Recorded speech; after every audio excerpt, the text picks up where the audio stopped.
So today we're going to focus in on just introduction to what it defines a polynomial function.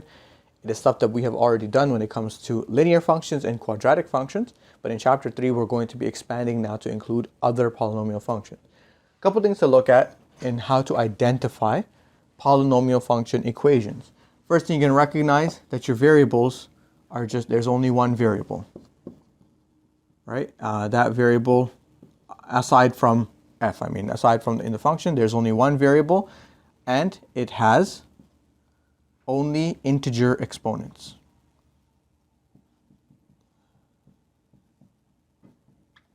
So it's one variable with integer exponents. For example, let's take a few.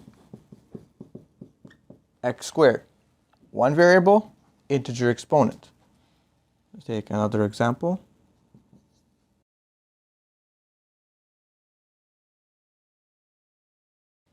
This is another example of a polynomial function because it has one variable, x, and x, and all exponents are integer.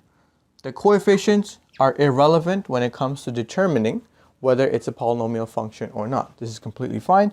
Let's look at examples of functions that look like they might be polynomial but actually are not. So if we take f at x is equal to 3x to the power of a half,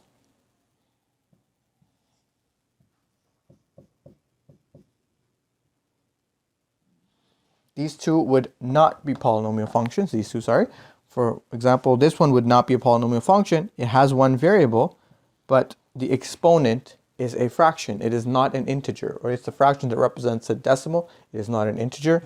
And for this one, this would not be a function because it has two variables, even though the exponents are both integers. There are two variables, therefore it is not a function. The second part I want to look at is the degree of a polynomial function. The degree of a polynomial function is the highest exponent in that function. So in f at x to the power of 2, it is degree 2. Number 2, there's 4, 6, and 3. That is your highest exponent. So that is the degree of the function. For 3x to the power of a half, this degree is half. And for this one here, the degree technically would be to the power of 5. Now we're going to look at the graphs or sample graphs of polynomial functions and how they're going to affect the domain and range.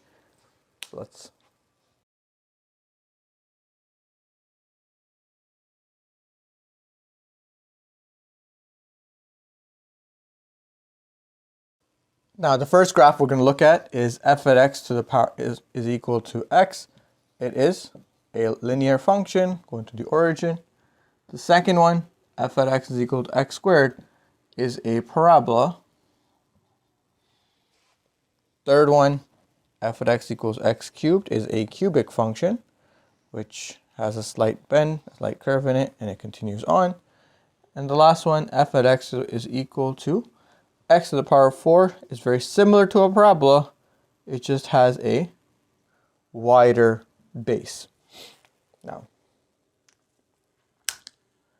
if you'll notice a few things, both of these two start at the bottom, start at the third quadrant. The third quadrant starts negative infinity and goes up to positive infinity. This is always increasing.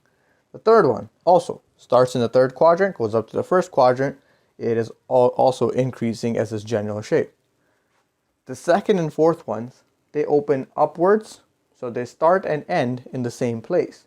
Starts at positive infinity, goes down, goes back up to positive infinity. What does that tell us, or what we notice here, is that this is x to the power of 1, this is x to the power of 3. These are odd degree functions. They have alternating end behavior. So as x approaches negative infinity, y approaches negative infinity, and as x approaches positive infinity, y approaches positive infinity. Whereas the even degree functions have equivalent end behaviors.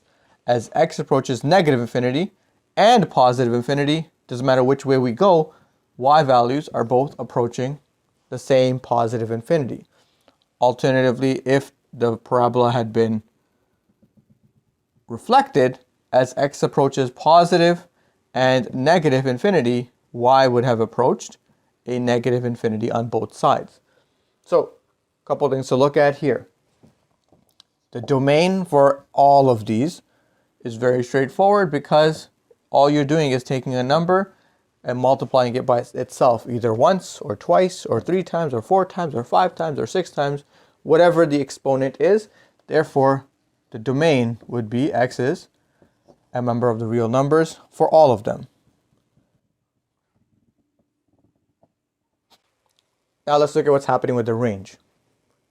If you look at these two, the odd degree functions, you notice they start on one end of the graph and amongst the y values, and they end at the other end. They start at negative infinity and end at positive infinity. Start at negative infinity and end at positive infinity. Therefore, the range would also be y is a member of the real numbers, because there is no restriction on what the y values could end up being. They can be negative numbers, they can be positive numbers, and they can be 0. Positive numbers, negative numbers, and 0. However, for the even degree functions, the range would be y is a member of the real numbers, such that now there is a lower bound for the ones that are opening upwards and an upper bound for the ones that are opening downwards. There is a lowest value for the positive parabolas and a highest value for the negative parabolas. So it's going to be y is greater than or equal to 0. And the same thing would happen to x to the power of 4 and x to the power of 6 or x to the power of 100.